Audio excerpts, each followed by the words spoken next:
The clock hits 6. We have a lot of people here on Zoom and YouTube as well, so we can then formally start. Thank you very much, everybody, for joining us today. This will be the fourth digital dialogue, in a series of digital dialogues. And so basically, we started this platform during the pandemic, when the pandemic hit, and we were faced with this new reality, and we realized the need for such a platform, and it has been evolving ever since. And I must say, this today is a very power-packed panel. I will do quick introductions, and then we can get into more topics where you can also add anything from your experience you'd like to do. So for everybody who's joined in, thank you and listening. We'll start with Asma, since she was the first to join, and her is the first in alphabetical order as well. Asma has been, we worked together. Asma has been in the telecom side, telecom industry. She has been in the tech industry, Telenor, Jazz. Right now, she's the Senior Director of Global Care for Careem, and she has worked both outside, locally and outside Pakistan, so has brings with her a wealth of experience. Then we have with us Saira. Saira is the Saira. Please correct me if I'm wrong. Is the vice chairperson of TCS Holdings, and she has been by training and by education a lawyer, and she's practicing corporate law in the UK before taking up this role at TCS Holdings. It's interesting because when I asked her what is for this introduction, she said that the intention is to take TCS, convert TCS into a true platform and take this to the next level stage of growth, which is a very interesting goal to have, and we'll talk more about it. Then we have Mavra, and also a very interesting accomplished profile. Amazon, Unilever, Uber, INSEAD, so a lot of experience and knowledge there. She heads marketing for Uber and covers the MENA and Pakistan region. That's about right, Mavra, right? I got that right. Perfect. I am Umar Khan. I will try and moderate the session. I look after a few things at Telenor Bank Easy Pesa. With that, I think the starting point, because when I was thinking about topics and when talking to other people, we were thinking that last mile was something mundane until a few months ago. I don't remember people thinking so much or waiting so much about their deliveries, and so many people ordering groceries or essentials. And then, of course, there was the initial lockdown period. There was restrictions that disrupted the last mile component, and a lot of people were frustrated. And then restrictions were taken off. You guys reacted to that. Were able to scale back. So I think starting with Asma, what I'd like to pose a question to you guys is that has this pandemic generated new demand for you, or created new challenges for you from a customer demand side of things? How has it been for you? And I understand when I talk to Asma and Mavra, it's going to cover both last mile delivery and ride hailing. And with Saira, I think we will be more focused on the cash and delivery business. So Asma, your thoughts? Yeah, thank you for inviting me to your. I'll start by saying that today is Kareem's eighth birthday, so we're very happy today, and happy birthday to Kareem. Yay. And then to your question, yes, this was an unforeseen and one of its kind situation. So obviously, businesses got hit from all dimensions. The challenges were both on the supply side as well as on the demand side, because both the customers and the captains were equally challenged. There were lockdowns which were managed by the government, so there was very little that you could do. So supply that way was a lot more constrained. For demand, and I think everybody did that, and so did Kareem. We pivoted from our traditional ride hail business to focusing more on deliveries. First of all, to support our captains in for their earnings, and then also to provide our customers with what was required during that time, like you said. So the delivery side of our business picked up, which included both shop and drop and groceries and food. And then the challenges came from going from doing the delivery hacks, as how will we do the fixes, involving the call centers to kind of do the order taking and order delivering, and doing lots of things manually and automating things. But I think we were able to create demand in new segments which were not there before, and which also really we had to really prepone our super app launch as well, which was launched, which was planned for later part of the year, but we preponed it and brought it to the earlier part of the year, and have already launched it in other countries, including Pakistan. So that's that, and we were able to save our captains and Kareem by pivoting into new verticals. And Mavra, you might want to add to that for ride hailing and other things. Absolutely. Thank you so much, Asma, and congratulations on the 8th anniversary. So for us, we suspected that there was a demand for delivery because we knew from research and from insights from our partner drivers that people do ask them to pick things up and drop them, or like pay for some of the things, but it was all unofficial until COVID, and that's when we thought that demand seems to currently exist. There is an appetite for it. Similar to Asma and Kareem, in our initial motivation was to really make sure that we were getting some sort of employment in place for our partner drivers. So that was the initial motivation, but it led to this product coming up and really booming without really putting any sort of effort into it on the marketing side. There was no offline marketing going on for it. It was mainly tapping into our existing rider base and getting the word out. And the response was amazing. There was one particular insight that we got from a rider where the rider was just blown away by the fact that the partner drivers were taking so much effort into understanding what they needed to pick up to make sure that they didn't get that wrong. And it was super hacky. It's literally like sending it on a message within the app. And it wasn't a very fancy build that we did because it was done literally within a week or a few days. And so we really feel like that demand does exist for last mile. And clearly, so many of us have gone into the market in the last few months, but all of us seem to be growing and doing well in it. Excellent. Traira? Ji, Umar, and congrats, Asma, again for this milestone. In terms of TCS, I just wanted to, we obviously, being we're the country's sort of logistics backbone and, different, I suppose, value proposition than either Careem and Uber. I just wanted to say that, in terms of the pandemic, what we saw was certain, obviously, traditional, business volumes obviously declining, but then certain other new and interesting ones coming up. The most obvious one being the boom that we saw in e-commerce activity and, an almost 5 times increase in e-commerce volumes that we were, shipping across the country. Other than that, we were facilitating our customers, particularly our households and our retail customers, in terms of bill payments, because, being categorized as an essential service from day one, we did have our express centers and our customer points, they were open and they were able to service customers. So that was a point of great ease and convenience to people during the lockdown.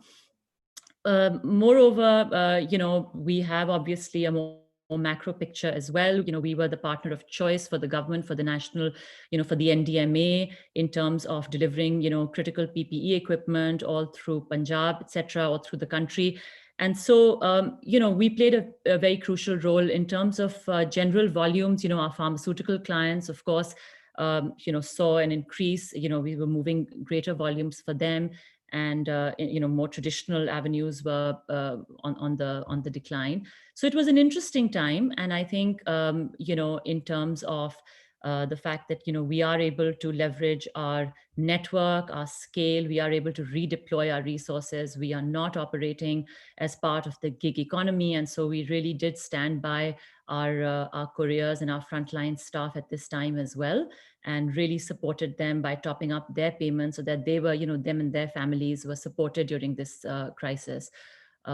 So I think that probably gives you a a bigger picture in terms of the sort of areas that we were tackling in the last 2 to 3 months. Yeah, I mean, thank you very much for that. And I think what came out for me out of all these three conversations is that you did see new areas of demand, new segments being generated, which is great news.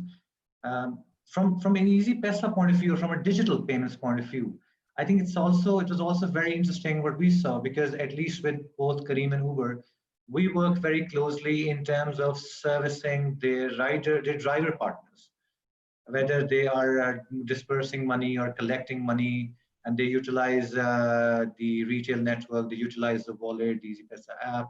There are other digital players working with smaller other ride-hailing companies for this use case as well.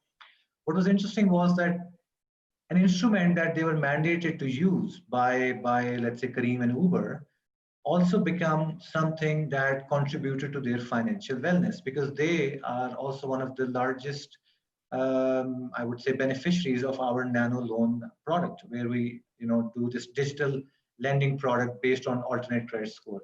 So I guess that also was an interesting transition for us to see. And now we're talking to at least one of you to see if we can formalize that and strengthen it further. But then the question that I want to really get at is, when we see this, and especially for the ride-hailing folks, your drivers are so used to the app and so used to the digital wallet.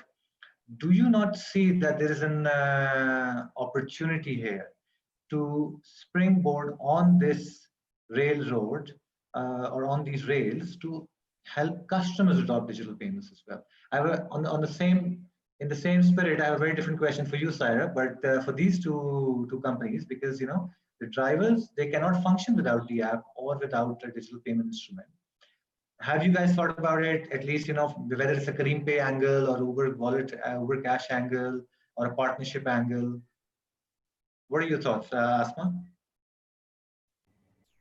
Of course, I think both captains and customers are obviously connected through the app, and in our super app vision, as much as we can simplify that experience and bring everything in fewer clicks within one interface is what we are getting at.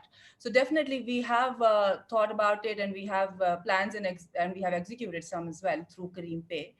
So within Careem Pay, we have some use cases that we are already working on, and they are both facilitating both customers and captains with respect to bill payments and recharge options, and mostly all the closed loop things, and the thing and money transfers within P2P that we can offer within the closed loop environment that we have within Careem Pay. So we are trying to scale within the environment of super app, within the constraints of Careem Pay that we currently have. From country to country, they are different as per the regulations, and as we scale, then we can sort of offer more facilities and features to our customers and captains. But definitely something on the list, and definitely there is no denying of the fact that a digital transaction experience is not complete unless the payment feature is built in and works seamlessly with the rest of the building blocks coming together. So I think it's on the cards. It's happening within Careem Pay. It's just taking its own sweet time to settle nicely. But we've made a start, and it's a good start. And we have set a couple of use cases which are working very well. And slow and steady, we are scaling it for captains and customers both, as we see and progress with different environmental, external, internal constraints. So yeah, we're on it. As for Uber, it was a big priority globally as well as for us in the country. For us in Pakistan, the penetration on the rider side for using any sort of payments other than cash is incredibly low, because it's mainly fueled by debit or credit card recharges or adding cash back to your Uber Cash wallet.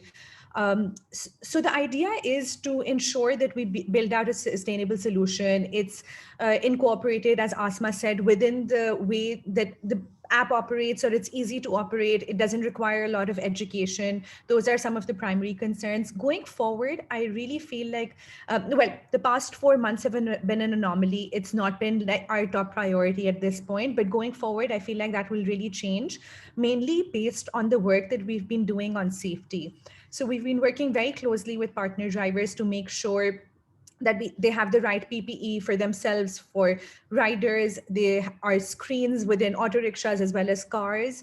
The cars are sanitized properly. And while safety hygiene remains top of mind for us, as well as for our partner drivers and riders, I see that cash exchange to remain problematic or something that causes alarm, which I feel will probably help speed up the process of getting digital solutions in place. And we have the right infrastructure, so it's probably adding the right partners eventually and making sure that they're properly integrated. So yeah, I'm going to come back to this because this is very interesting. And then of course we have the whole Uber and Careem coming together. So we'll come back to this. But for Saira, you guys process the largest COD volumes in the country.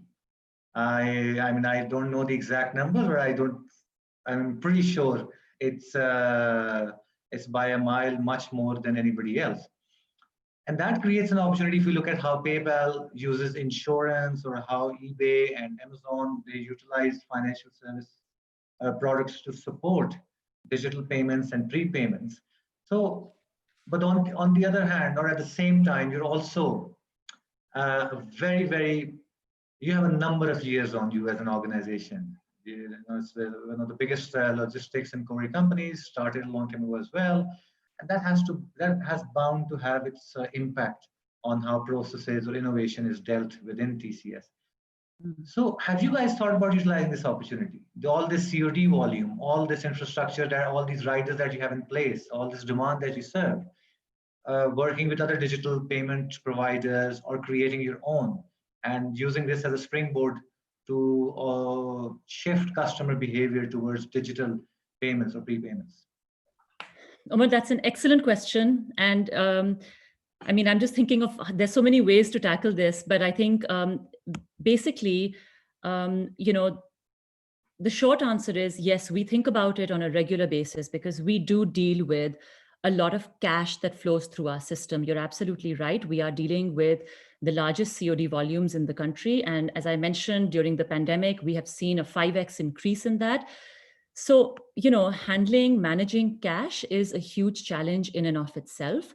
And, you know, the other thing is, from a logistics company perspective, you know, for us, we would be delighted to remove cash from the system because, you know, not only does it create those cash management challenges for us, but, you know, COD deliveries in and of themselves are also much more, you know, cost inefficient from our perspective. You know, you have you know, when a customer goes online and buys a product which you know, which he's going to pay with cash at the time of receiving the delivery, he's not really committed to the purchase until the time that he's actually seen it. We deploy our resources in getting that across to him first time, second time, etc. And so, you know, for us, it's a very, you know, whilst it's an area of growth, it is also you know, a great challenge. So in terms of, you know, our preference, yes, I think there is, you know, a great, there's a clear preference for having a cashless system or moving towards, but, you know, Pakistan is far from that at this point. And what one sees is time and again, a real issue of trust, whereby you have consumers who are simply not willing to, you know, I mean, I'm sure, you know, EasyPaisa, other payment platforms are dealing with the fact that, you know, even if they have mobile wallets, you know, one knows even in terms of usage of those wallets, it's about 50% of the number of people who have these wallets. So, you know, people are hesitant to use digital payments. Now, you know, I think from our perspective, we, you know, as a company, we are completely part of the digital payment ecosystem. We are actually you know, we are agnostic in terms of the player. We've partnered with all the leading players in this space. You know, some of the things that TCS does, for example, we're completely integrated with the payment aggregator. So you can actually go and make payments, school, university, utility fees, etc. All these payments can be made, via TCS. We are soon also going to be able to accept payment for our services, subject to barring, some regulatory hurdles, accepting payments via these digital, platform solutions. And, we're also creating, similar to an agent network, where we sort of push these financial services out to, across our network and beyond. One interesting, space that I just want to address, because we're talking particularly about, e-commerce and digital payments, is that, when we talk about the fact that a lot of the merchants, so customers are hesitant because they don't often trust the merchant who they're buying from, right? And so what we're working on is, because, and TCS has the advantage of trust. In fact, when we look at payments on our own platform, which is Yevo, the ratio is totally inverse. We have majority of prepayments and fewer COD orders, because people trust the brand. And so what we are trying to work on and roll out is a system whereby TCS verifies merchants, and almost like a verified by Visa, verified by TCS initiative, to give customers confidence to move towards digital payments. And I hope that that is an initiative that is further going to push and improve and enhance the digital payments ecosystem within Pakistan. So TCS is playing its role, to expedite that move.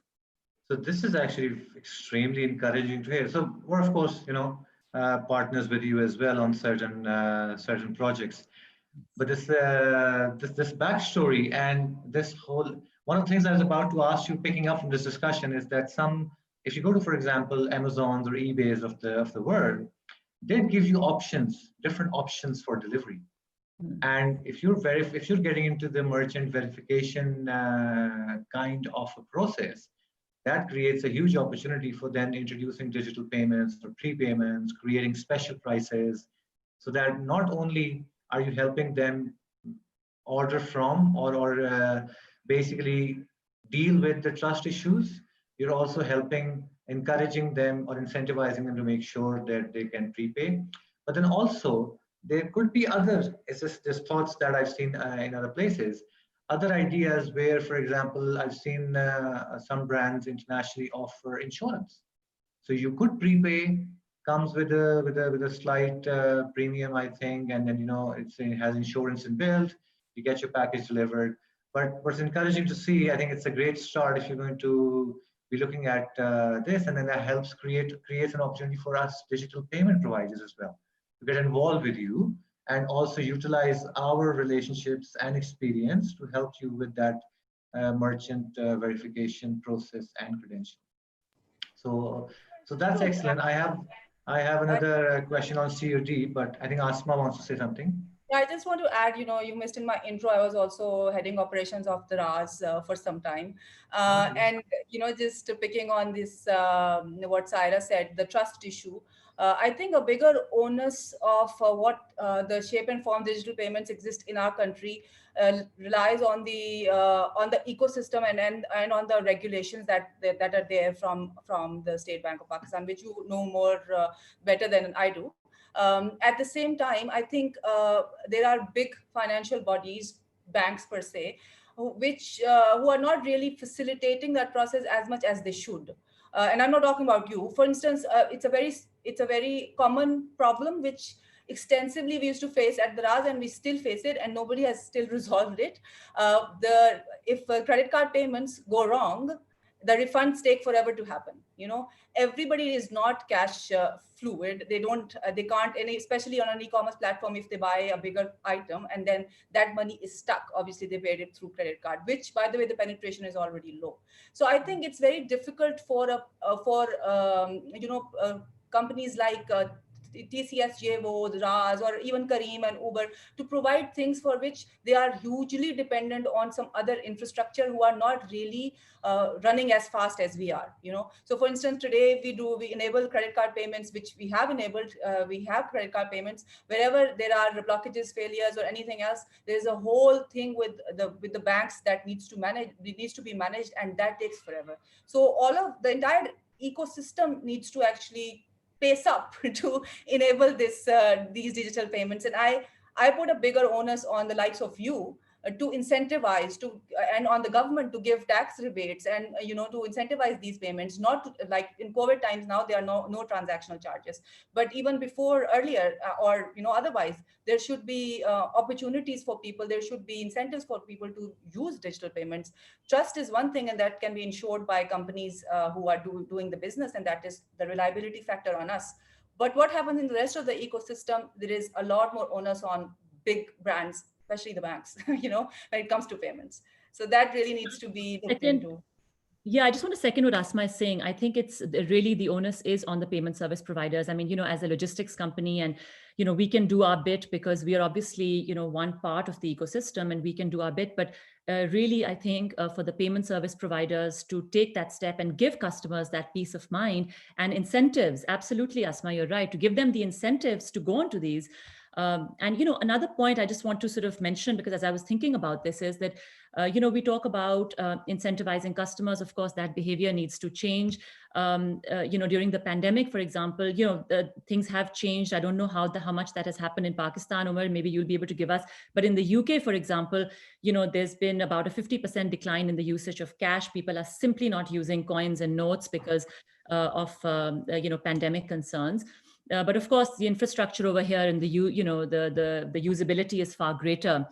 But the point I'm trying to make is in terms of incentives, even for the retailers on the e-commerce side, there is a real incentive to move towards a prepaid option, because for them as well, COD is a very, very more expensive option than prepaid, purchases on their sites.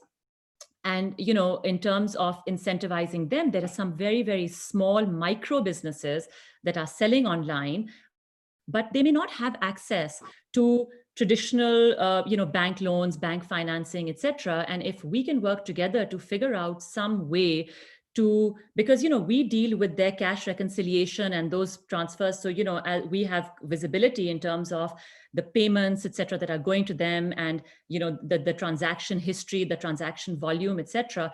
So I think we need to do more together to make it easier for these micro businesses. A lot of them are female headed, by the way, but a lot of, these micro businesses to have access to the sort of financial services, particularly on the lending side, that, players like yourselves are providing.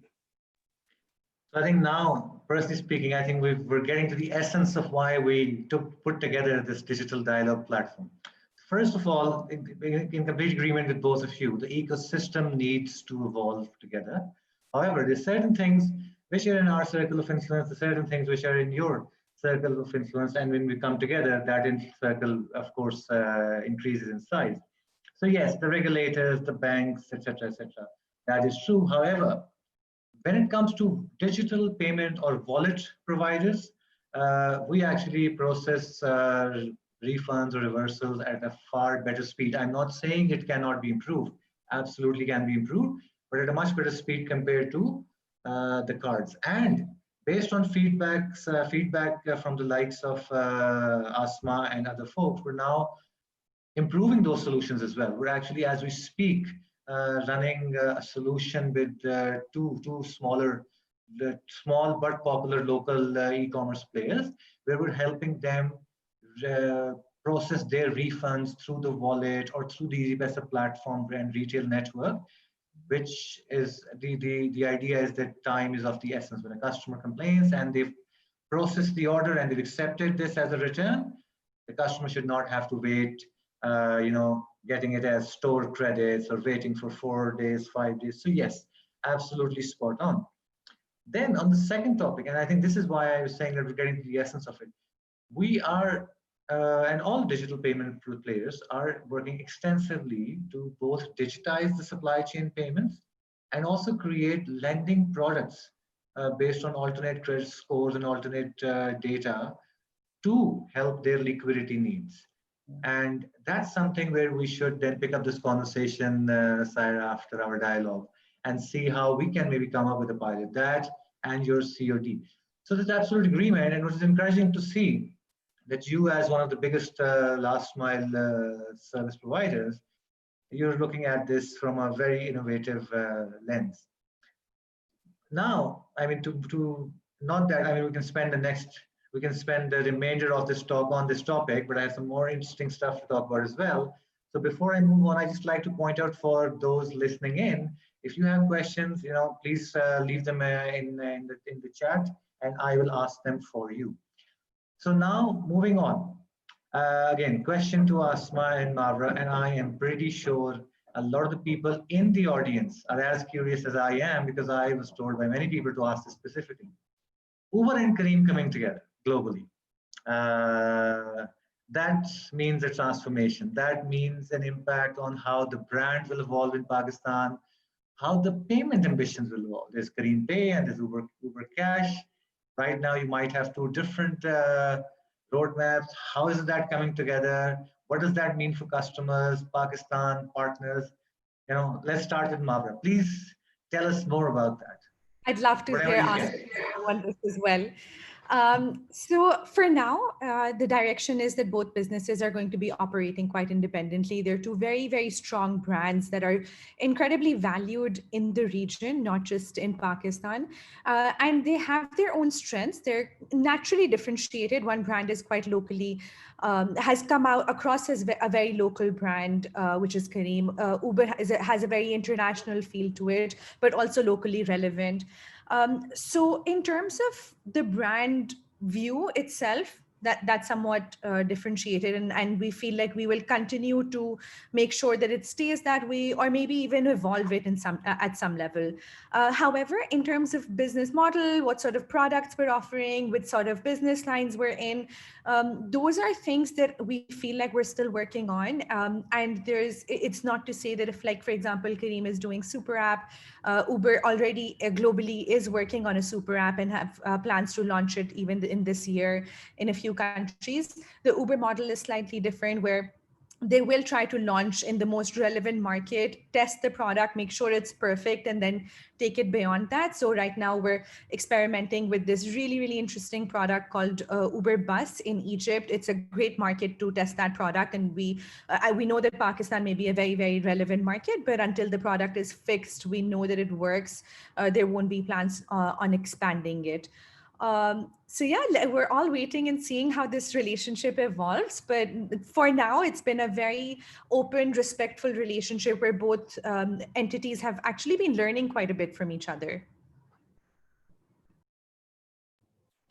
Yes, true that, Mavra, and completely aligned. I think we are two strong independent companies and brands, and we are sort of taking our own visions forward. And that is how Careem had a vision, and it landed in the super app space.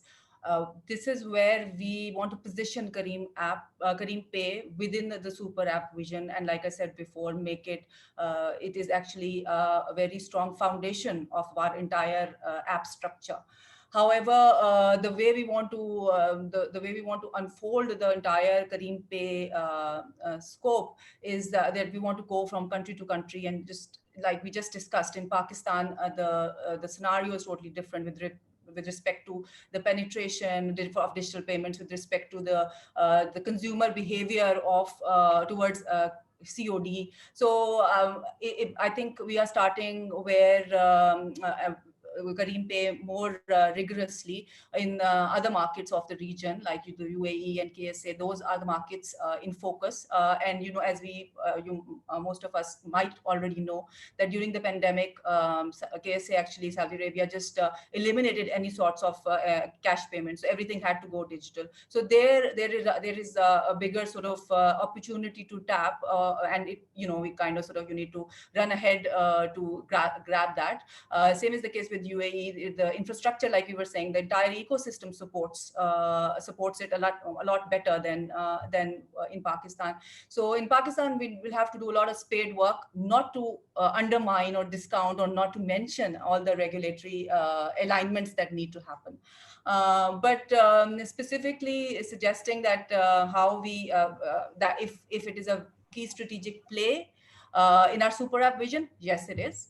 How it unfolds and how it grows, that is another plan that unfolds slowly as we tap into different markets, learn from there, and develop use cases. Which and you know, one thing that that we have very that the payment providers and other platforms might not have as much are the use cases, are the people who already doing things for which they need payments. So I think that is something which makes it very, very easier for us to capitalize on it as early or as or whenever we want.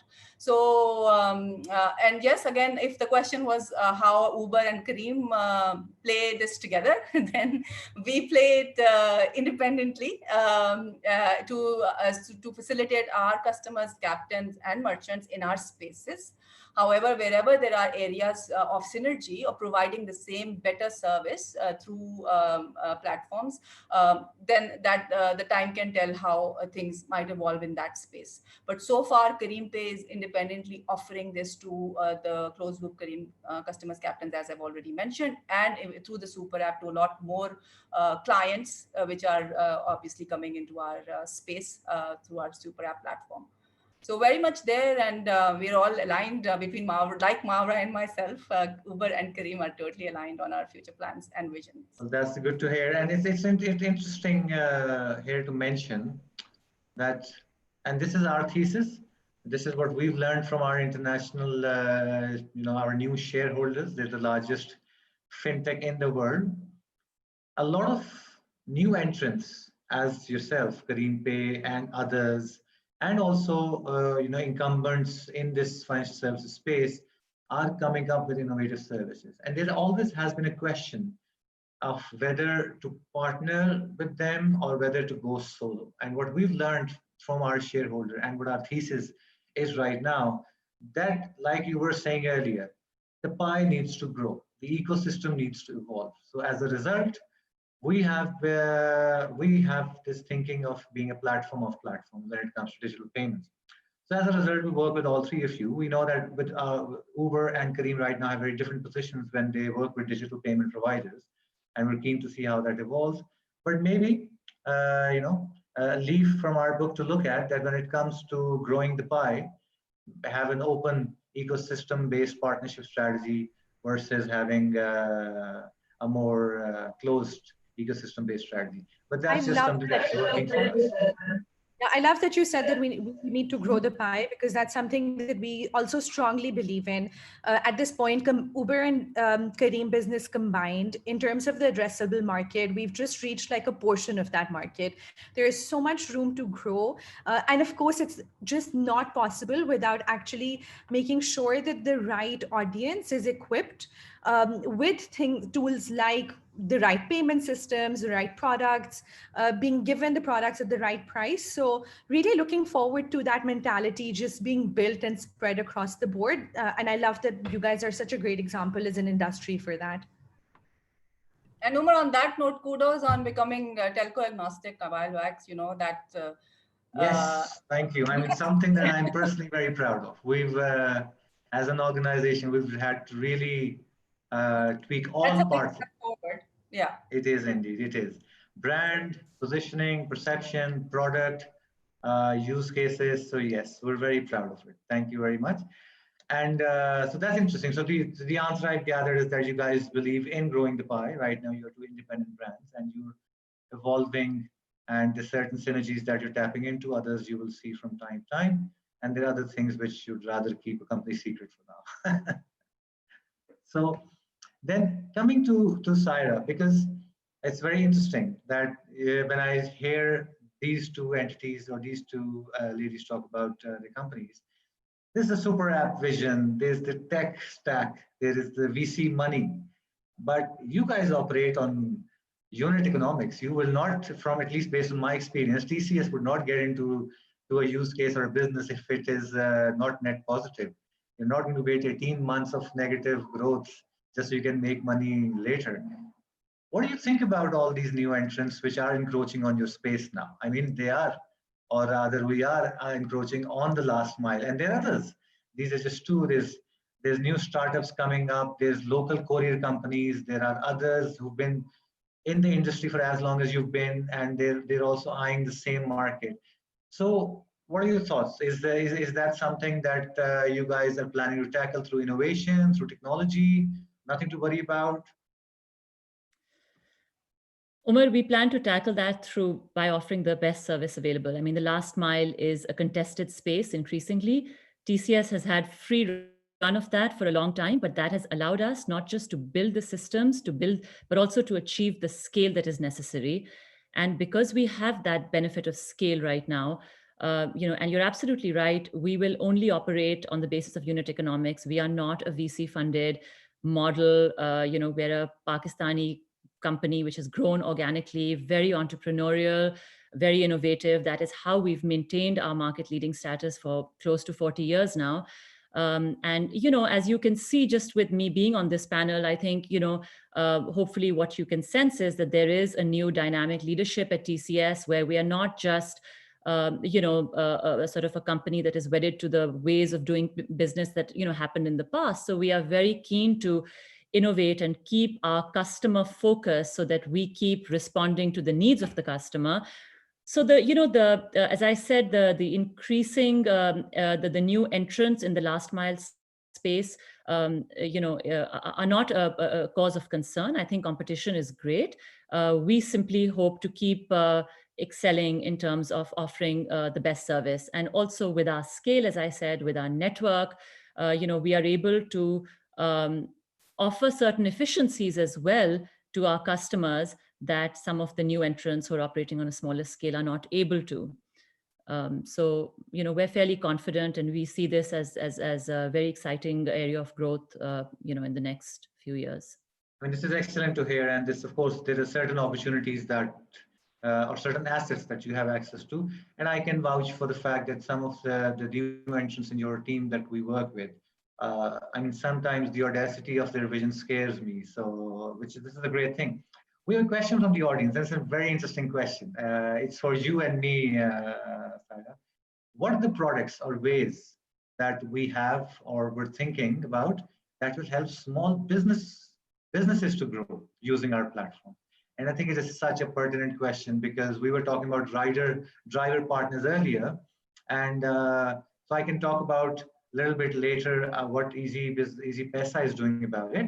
But TCS, I know that TCS works with a lot of small and large players. And of course, there are standard products. But if you can quickly tell us about, are there any plans? Are there only existing products? Because these are the guys who run the economy. Yeah, Umar, just a little bit of, I'll just take a step back. TCS evolved as a company that has now become the logistics backbone of Pakistan, as I said. And, we really created a presence for ourselves wherever there was commerce in Pakistan. So if you go across towns and villages, TCS has an outlet there, right across from the smallest towns and the tehsils and the districts, etc. TCS is present. And therefore, it's not a new thing for us to be enabling small businesses. We have done that from the day that TCS was created. It was done to facilitate commerce and to really enable the economy of Pakistan to keep moving. And in that vein, we are continuing to do that as our customer needs and our partners change and evolve themselves. I mean, a small example is in the pandemic, we saw a lot of retailers, including small retailers, suddenly realize the need to go online very quickly. And, we are the logistics partner that has facilitated that growth. So that's one example. I mentioned another example to you in terms of how can we help those small micro businesses? How can we, using some of the data that we have, facilitate their entrance or their sort of immersion into the financial services space? So, these are some of the ways, but, we enable, we have from the largest to the smallest clients. We don't differentiate. We serve all sort of levels, all, from the customer base. Our customer base is as varied um, as the Pakistan's economic base. Really, we serve everyone. Yeah, so that's this is now very exciting for me, because so let me quickly add what we're doing at for the audience who asked this question. So from an EasyPesa point of view, we have products that service large corporates and SMEs and small business, small and micro businesses alike, like Sarah said. But what we've done recently, we trialed, or we tested a concept for SMEs, and we launched Easy Business. So the Easy Business was a composition of salary disbursement, vendor payments, collection payments, online payments, all the services, all the digital payment services, and the associated processes that a small business can benefit from. And then we've created special pricing for that, so the SMEs can onboard. We're going to be launching in a few weeks a self-registration portal, where you can just, as a small business, go to our website, sign up, and be ready with your virtual account and get on with the business. Now, Saira, what this does, this sort of brings to my mind is, when you talk about data, and we talk about small businesses, and we talk about providing accessible, subsidized digital payments, you combine these three things together, and this becomes a recipe for creating alternate credit scores and introducing lending products. So I think, again, this is something we should pick up. So whoever this asked, because I'm not able to really pronounce the name, whoever just asked this question has done a great service to our content platform, and I'm very happy with that. So Jamal, Jamal, I hope we've answered your question as well. Now, coming back to the ride-hailing folks, super app, sure, super apps are great, and they're fancy and they're good to look at, and that's all great. But when we look at super apps for Pakistan, or a super app for Pakistan, the supply side essentially is non-existent in terms of readiness. By supply side, readiness, I mean is you don't have 10,000 small businesses ready to get on to a platform and start servicing use cases. Even those partners which are established and have a more robust use case, their technical capabilities, their technical tech stacks need some work. So there's a learning curve. And then when we look at Kareem's core use case, which is ride-hailing, that has taken a hit during this pandemic. So then my question would be, when you are pushing your super app, what is your hook use case? What are you thinking in terms of how are you thinking in terms of compensating for the drop in ride-hailing? Because given this pandemic, offices are closed, universities and college students are being graduated without exams. So mobility is going to be on the lower side, at least for the foreseeable future. And in addition, since you've launched the super app, have you seen traction in user engagement? Is there a spike? Is there a certain use case which is doing better than the others? Asma, this is an interesting question for me personally. So please tell us. There are a lot of questions, Umar. So yes, super app, certainly. So, it's just how you look at things, initially, I mean, if I go back in time, then but the first business case which was developed to bring mobile phones in Pakistan did not look friendly to lots of people. And then when the e-commerce case happened, that did not look friendly to a lot of people. And a lot of people were not very confident that these industries would thrive. But look at them, look at telcos, look at e-commerce thriving in Pakistan. And same is the case with launching super app. There are some good old marketing knowledge, and Mavra would second me here. There are some latent needs that one would learn in marketing, where people are not aware of that they have those needs, but they are there. And those needs are there in businesses as well. So things like super app are forward thinking, forward thinking, ahead of the curve, kind of things which are which are being for Pakistan at least, and that is going to bring a lot of other that's going to sort of create a lot of other ripples in the ecosystem that we have been talking about. So in terms of the supply side, I'm not too sure why you would say that that they I mean, it sounds more to me like the demand in a way, that the demand of having such a platform is not there as such. So if I can just so if I can, I'm so sorry, interject and qualify that. So when I say supply side, so let's say you have your delivery business or food business. Sure, we have thousands of restaurants, each unique to their locality, Lahore, Karachi, and then there's the whether the biryani should have alus in it or not is a separate debate altogether. But these restaurants, they're not plug and play in terms of bringing them on board. There has to be an effort. And then, whether you can give them, I was just speaking to somebody, in fact, at TCS earlier today, and I was asking, and this is a digital savvy guy, very progressive.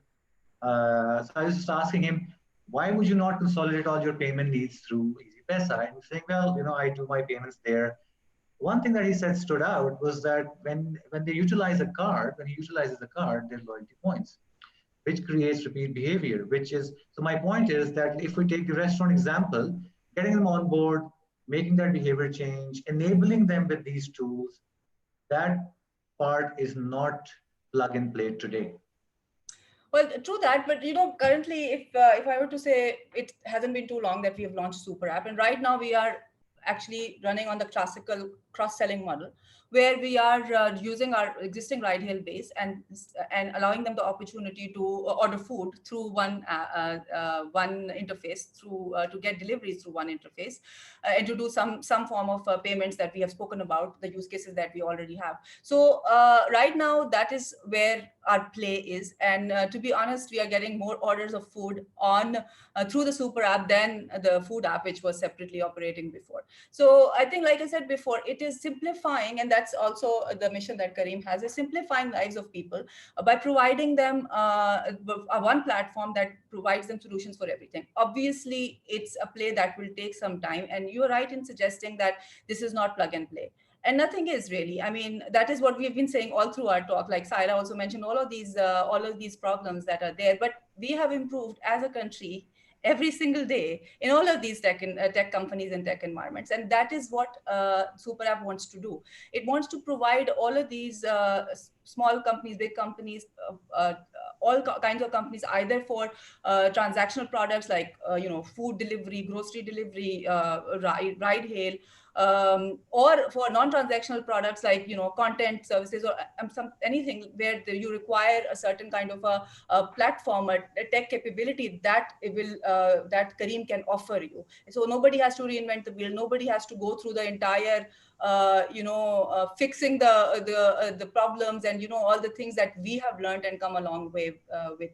So I think in the beginning, it might look that we are not ready, but nobody's ever ready. You just need to take a plunge, and that is what the startups do. And that is why ever since, you mentioned that I was working in telcos, but ever since I started working in startups, I gave my heart to startups, and there is no turning back. That is what startups do. They're daring. They get into spaces which have not been tapped in before, and then they go and they show what works. So yes, there are risks with everything in life. There are, and just with Super App also there are risks.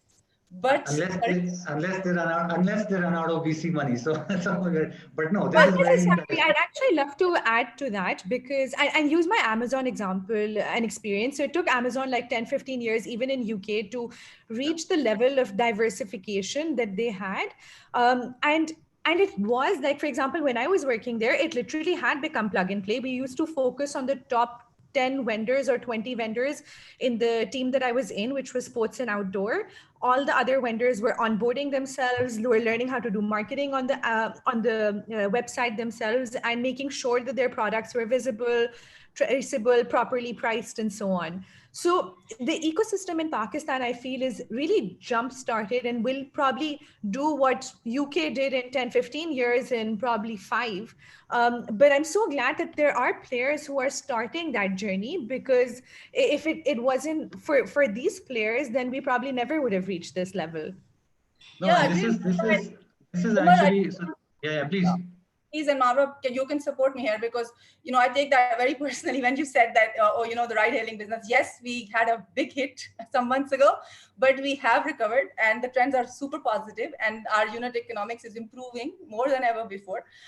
So ride-hailing got hit, but it is coming back, and the recovery is, Probably even more relevant, knowing that it's still the more safer, more reliable option in the alternates that currently exist, not just in Pakistan, but literally globally. Like our French market, French business has reached very close to pre-COVID levels of trips, despite the fact that France is still like recovering from COVID. Yeah, agreed. So just because Umar mentioned that, so I had to mention that, yes, it was a hit, but it is being recovered. Unit economics are getting positive in the ride hail, and that actually is encouraging us to step into other avenues, because otherwise we would not be able to do that. Ride hailing is giving us that sustainability to be able to tap into the new areas. So Super App, yes, there will be challenges. There are no plug and play solutions, but that is what we're trying to offer. We're trying to offer that plug and play to most of, as far as tech is concerned, to most of the clients in Pakistan and other places, and create that, that environment, that ecosystem that we keep saying that we lack. And I think every, Mavra talked about Amazon, and we have so many examples in Pakistan, and you can go and look back at EasyPaisa itself, where you always start small, but then you grow, and then you explore, and then you discover opportunities, and it works out. Or not always, but lots of times it does. And all of us are sitting here because it did work out for our companies, right? Absolutely. I think what I gather from this conversation, from the two of you at least, is that on this topic, but this is very encouraging to see your belief in the category and your belief in the evolution of the category, because that is what we believe in as well, and that is what we are gunning for as well. Unless we have high frequency captive use cases, we would not be able to, further strengthen our position as digital, or further increase digital payment penetration in the country. So this is great, and I agree with both of you. A question on the chat for Kareem. What areas are we trying to focus on? I'll just take that very quickly, because I know we're short on time, and I will move it over to you. So for Kareem, right now in the Super App, we are the next things in the near future that we are focusing on. So far, we're only offering food delivery in Karachi, and we're bringing it to Lahore and Islamabad very, very soon. So that's one thing. Then we are also scaling. We already have a bike fleet, and that is why we were able to pivot very easily to deliveries. Well, we were exploring it before that. Like Mavra also mentioned, the market was always there, but now we are capitalizing it a lot more. So those are the two things in the near future that we are building towards, alongside doing whatever we can possibly do within the space of Careem Pay that I've already mentioned in the Super App vision. That is for Careem related base, which we are going to cross-sell and explore. And then beyond that, obviously providing all the Super App, all the services that within the Super App we can provide to other clients, that is available. And like we are just saying that has to be, that has to build and be taken forward, which we will. Perfect. And with that, I think because we have two more questions from the audience, which one is directed towards you, Sarah. The other one, I think maybe you can start and then we can add. The first question is, which is more specific, that TCS has experimented with a wide array of businesses in the past. And, is there any post-COVID focus area? Are you going to digitize and strengthen the core? Are you going to diversify? And the second question, which is more, other people can contribute, but I'd like you to start, is that 4 of Pakistan's bigger companies are on this panel. This includes us as well. And is there a strategy, or is there an opportunity where all 4 of us can come together and do something that is going to move the needle? So first, TCS, focus on the core or diversification, and then how can we all come together and move the needle?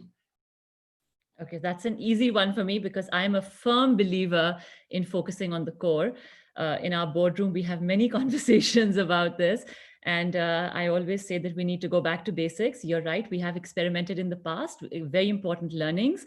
But our core strength has to be, so that's what we're focusing on. We're building efficiencies and technology stacks and all those wonderful things so that we can continue to build out our core.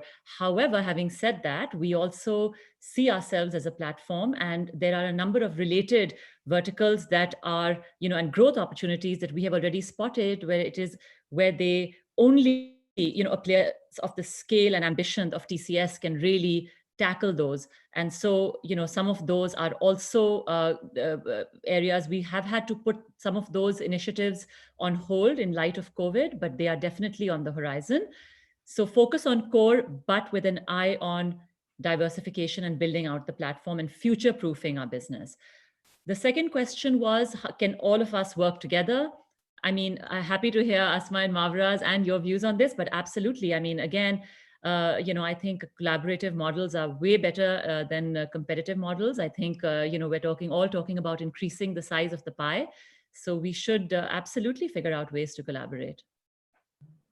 And again, on the second question, I think there's things that we're doing with Uber and with Careem and with TCS independently, and the things that our digital payment providers are doing with you as well. But I think one of the areas that, from a personal experience, when earlier on the group chat we were talking about introductions and profiles, and which was an intimidating conversation. But I've spent time in Eastern Europe and Southeast Asia doing similar stuff, Montenegro, Myanmar. From that experience, what I've seen something different here now is the hyper-local model, which has been intentionally designed in other markets and scaled. We've had to adopt that because of COVID. I do not order my groceries through a more formal, my daily needs, through a more formal e-commerce or a more formal logistics player. I call the store around the corner, or I call one of the ride-hailing riders, and I just WhatsApp or call them and tell them that. So this is an area which has accidentally stumbled upon, and maybe there's an opportunity where we can all come together and figure out, because there are models in other markets where technology has been used to combine all market players or combine sort of the power of all market players. So yes, worth the conversation. I mean, I realized for a panel like this, 1 hour was very little, and we're already crossed that mark, but I think we can get into another 10, 15 minutes, because there's another question I want to ask. And this question came from the audience. It's a pertinent question, because we run into that challenge as well. And I'll ask these questions with different perspectives. Well, I'll ask the question, but you will have different perspectives. So for the ride-hailing folks, Asma and Mavra, how do you attract talent for Uber and for Careem? Because these are long hours. These are uncertain themes that you work on. There are things that you need to prove. So how do you attract talent? That's the question that I have for you. The same question for you, Saira, would be, and this is my perception, so pardon me for my ignorance if that would be the case, for TCS, which is still, it's like it's a brand that maybe looks like my uncle compared to Uber, which is like my cousin. So how do you attract talent? Yeah, so I mean, in terms of perception, when you want to attract the same talent, tech savvy, those who can see a career progression, those who can see themselves owning this piece and growing with it. So start with Mavra, and let Mavra and Asma handle this, and then come back to you, Saira, and then we can circle back towards closing.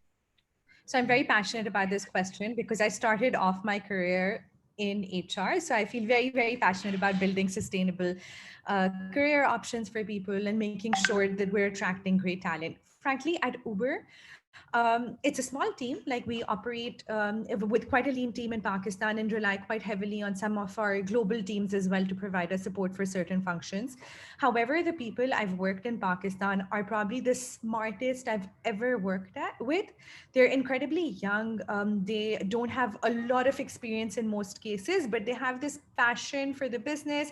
They're incredibly customer obsessed, which takes me back to some of my Amazon days where, that was a really, really big quality that we were hiring for. And I think it eventually goes back to the hiring principles at Uber, where hiring is done on the sort of qualities that we value for that job. May that be things like stakeholder management, teamwork, business acumen, customer obsession and so on. It's only one interview really focuses on how you can do that particular job or what sort of experience you may have for that job. But because the job is so new and so few people have relevant experience for that job, it's about like what qualities we value and how that person will be able to fit into the team and really fly for that. And just the sort of careers people have had through being part of this team, may that be the kind of projects they've worked at on launching new products, new cities, managing nationwide, regional, global projects. I think that's like really helps to attract people who the kind of profiles that we would like. And then secondly, it's also the kind of people who have a thirst for making sure they're getting a lot of exposure. So that may be through working with cross-functional teams or cross-regional teams, or actually even moving to different parts of the world to get different sorts of experiences. Again, there's so many examples, even in a short time that Uber has been operating in the country, to help go back and share those when we're looking for adequate talent. So we've been lucky. We haven't done a lot of work actively, but eventually as we grow, I feel like that is a space we'll have to think about a lot more strategically. Thank you. Asma? So yeah, that's a great question. Whoever posed it, thank you for that question. I think experientially, observationally, and now that I've been working with startups for a while, I think it's working in a startup is a different breed. It's not a 9-to-5 job, and anybody who is looking for that, it's not for those people. When we joined Careem, we have this. I'm laughing at that, Asma, because I don't work beyond 5 or 6. I have a daughter who is my evening priority. That's awesome. But so when we joined Careem, we have this orientation session where one of our co-founders said that if you are here just to have a job, you might not be here for long. If you are here to learn, you might stay for long, but then you will grow out of those learning opportunities and then you will move on. But if you are here because you buy in the vision of simplifying the lives of people by building an awesome organization that inspires, which is the vision of Careem, then you are here for a long haul. So I think it is that vision and owning that vision at every level. If you are able to do that, that's what makes you come to Careem and stay at Careem. You might think that it is for you. You might come and there have been instances, people come, people leave because it is not for them. That's fine. But I think at the core of it, it is what you are doing with your life and how it is impacting in the bigger scheme of things. And if that matters to you as a person, that is what is going to bring you to the likes of Careem and Uber and other organizations who are doing this kind of work. And that will make you stay. So one thing that organizations like my organization Careem does is that they stay true to their vision, and they try to and our values are lived by our co-founders every day and by most of our leadership every single day. And I was super impressed how they are lived and practiced all the time. So I think that is the way to attract talent, by living the values that you have developed, by sharing that passion and igniting the same passion in other people to follow that vision. And then you find the right kind of people who, like they say, the birds of a feather flock together. Then you find your people, you find your kind and your flock, and they kind of stay together in building that firm. So for Careem, I think maybe to some people it sounds more philosophical, but that's exactly how it works. Because at the end of the day, you have to see what you are actually doing, and we are actually trying to simplify the lives of people. So I hear vision, values, and living up to those values. But I think Mavra might be onto something here when she says that self-governance and discipline beyond 5 or 6 or 7 is also important. And there's a ton of things that we can then say about mental health, etc. But that's a topic for another day. I'd really like to now hear what TCS has to say on the subject, because I mean, the scenario I imagine in my head is this is a fresh grad coming out of a leading university of Pakistan, and now he has a choice between joining TCS or Uber. So what does TCS do to attract and retain this talent? So first of all, Umar, it seems like we have the biggest image problem here. So I think I'm going to just address that first. Could be just me. It could be just me. No, I think it's a valid point. I mean, TCS is the first thing I would say is, we are we're really proud of the culture that we have at TCS. It's a family-run business. We talk about values. We pride ourselves on, our integrity, our ethics, the fact that we've always run a compliant business, etc. My father's the chairman of the board. He's still, his values still very much seep down to the end. But I think, all of us in management, we feel that this is a company that is, sometimes we say, we're a company of mazdoors, because our real heroes are our frontline staff. And all of us are simply working to make sure that they can do their jobs. And so, that in itself is in a way our sort of, our culture and our priority.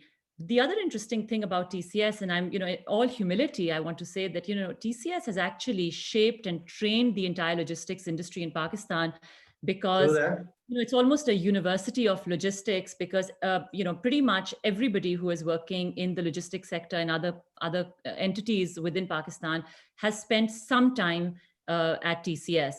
So we take great pride in that fact.